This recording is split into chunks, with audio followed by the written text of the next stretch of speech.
Hello fellas, welcome to my channel. This is your friendly neighborhood inventor.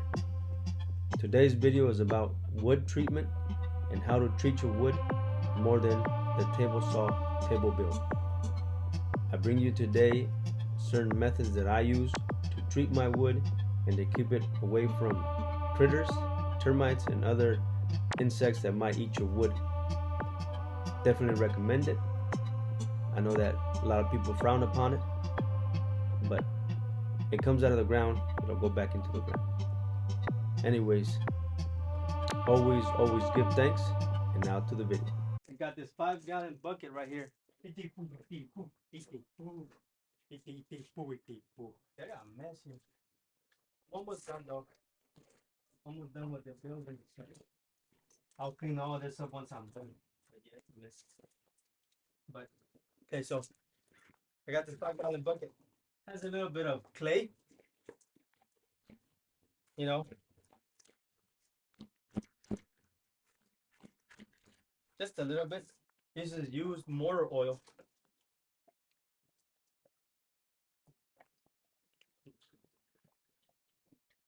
Hopefully it's not broken or something, right? There we go. And this is diesel. This is 3 gallons of diesel, maybe a little bit, no, 2 gallons of diesel, maybe a little bit more. I topped it off. No, you're not supposed to, well, especially with gas. Diesel doesn't matter too much. Fill this baby up, give it a good mix, and then I'm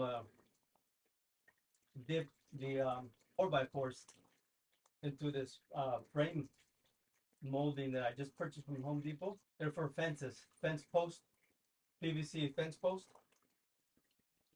I don't know how much I need, honestly. I think that's enough. Looks like a lot. Let me get a stick to stir it with. That's very strong smelling, honestly. Should wear my mask. I'm in open air, but I did buy this expensive mask from Parcel. You know, this post, perfect.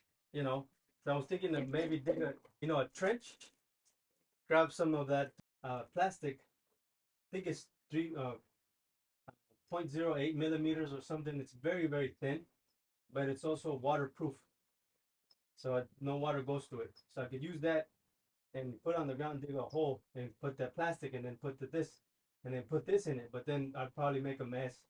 But this here from Home Depot, I think this was like $19, if I'm not mistaken, something like that, 19 or something. And I bought a cap for it. It doesn't make a perfect seal, right? Because the cap is kind of loose. Doesn't matter because we'll make a seal for it right now. I could definitely put plastic in it here and seal it with plastic, but I do have a glue gun. More or less, I want it to be a permanent bond. So I could probably use some Bondo. That'll probably work too. Put a bead all around it, and hopefully it'll stick. I don't know because this type of plastic, it's weather resistant, UV resistant, a lot of other resistant properties, so it might not want to stick. Now we'll use something else. I do have other things I might use. Might even actually put the leather glove that I was using last time to make it. Leather is leather is wonderful. It really is. It's strong, it's durable, but a good amount. I'm not trying to be wasteful. I do want it to have a good seal though. And if I need a lot, I need a lot.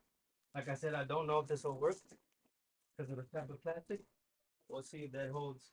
Industrial high temperature Stanley glue. I'm praying it makes a good seal. We'll let it cool for a little while. I'm pretty sure it made a good seal.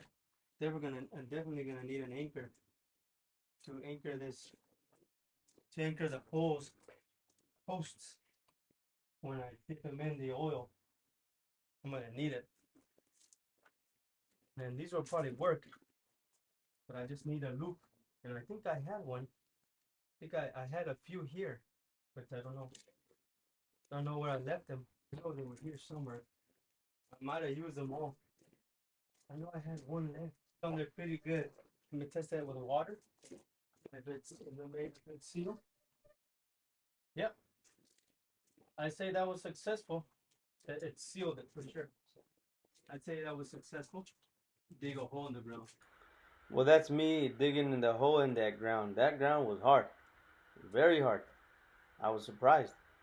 I guess because concrete used to sit on top of that. For many years, that ground was compact.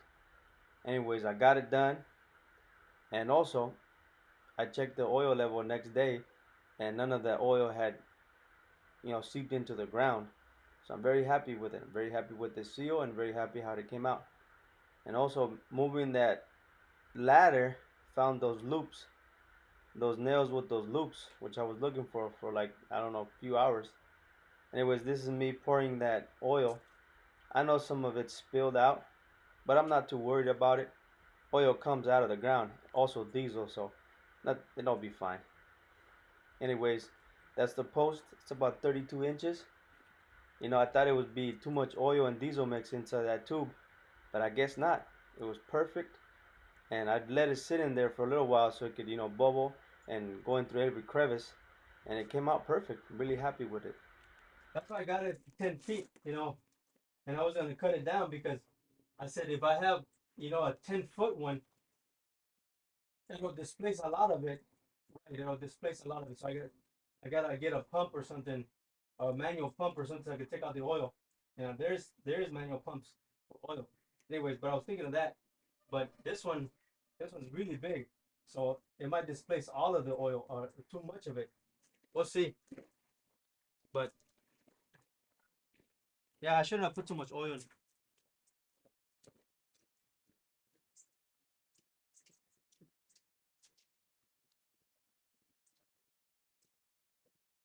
Oil and diesel. Shouldn't have put too much oil and diesel, but I didn't. I didn't know. Just trying it out, I guess I should have measured, did some volume, math.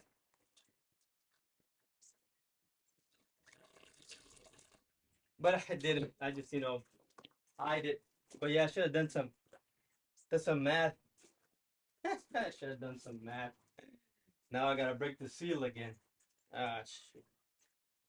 Now that's definitely a good way to treat your wood. The oil bath worked. The logs are dry. They smell a little bit of. They don't smell that much of diesel, but they smell more of oil. But it's not a strong smell. I let them dry outside. The sun hit them, for a few hours. Not a few hours, a day and a half. So, actually more than a day and a half. The termites definitely died. No way that the termites could have survived that bath of oil. It's perfect. I really like it, and I also checked the oil level to see if there was any leakage or whatever. It looks like it's the same level as I left it yesterday, so that's good. That means that the seal was a good seal, and it is not seeping out into the ground. So that's good too.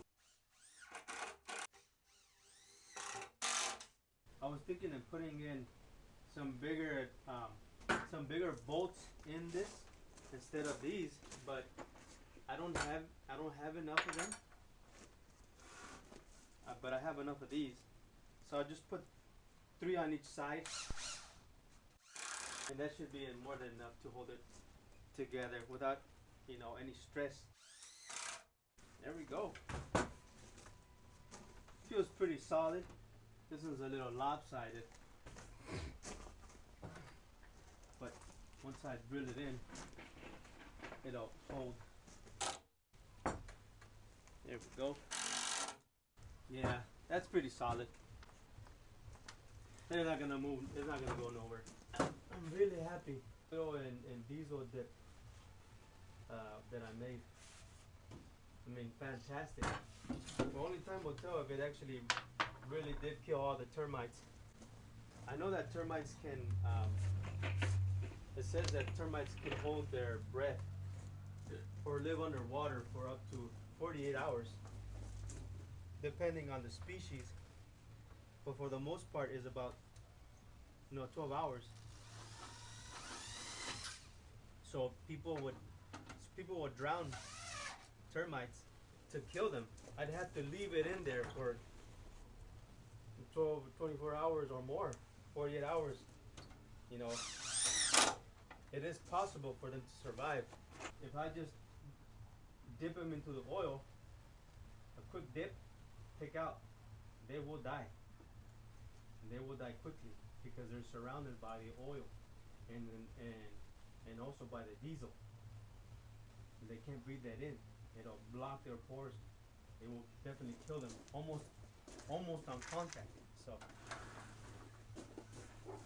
and if not, they will die in the next few hours especially because it's all over them. They can't escape it. Every cavity that they might have had made, it's going in there. And let's say they try to get out or try to burrow through somewhere else, they're gonna encounter more oil, more diesel and more oil. So they will die. They will definitely die. And it's easy to make. You saw. Just have to dig a hole, or you don't even have to dig a hole, but somewhere that can secure it so it won't move. Kita 6952.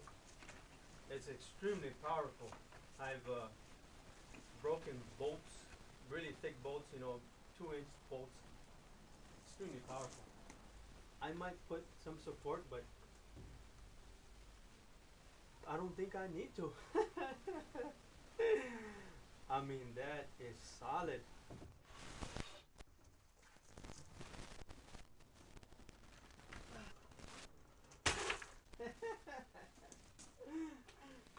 Oh man, that is stable. That is stable. That is stable, people.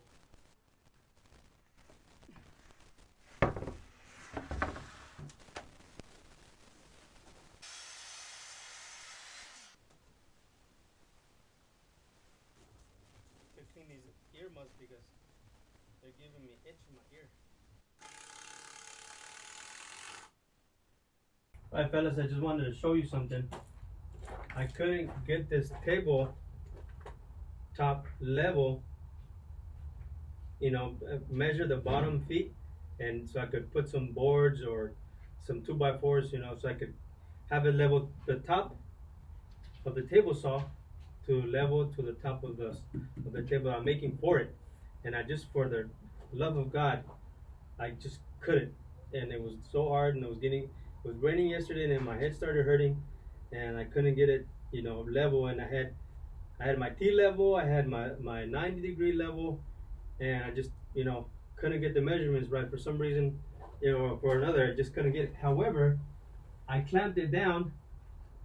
I clamped these down, these metal bars, so it's level now. The table is level to this table. The table saw is level to the table, and now I can see the feet completely well, and now I was able to put my my right angle, and put the marks on each side of the foot. So now I can definitely put the 2x4s, and I could remove this, and it'll sit perfectly right on top. But it was a headache yesterday. I finished the table saw table. I know it's not perfectly straight. As you can see, it's a little off on the side. I measured it wrong, but that doesn't matter. I could go back and cut it or, move it. But it's on there, works perfectly well. Moves completely all the way out. If I was gonna cut all the way over there, see that? All the way in, and also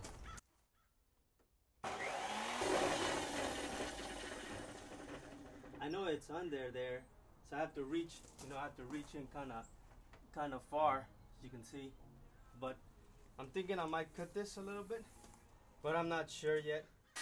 Well, that does it for my table saw table build. Definitely like how it turned out. Definitely like the sturdiness of it. I'm happy with it. It's helped a lot of my shop, and adding the extra space in the front, even though it's inconvenient for me to bend over and turn it on and move that swivel. It's made it very easy when I have bigger logs or other wood that's very long to cut with it with ease and not have to fondle with it in the air. Well, that's it for the video. Thanks for watching. Hope you liked it. Hope you learned something. If you have any comments, if you have anything to say, put it in the comments below. Definitely support my channel by subscribing and hitting that like button. Maybe don't hit that bell icon because sometimes the notifications, they're bothersome. But nonetheless, appreciate it. Y'all have a blessed day, and like always, give thanks.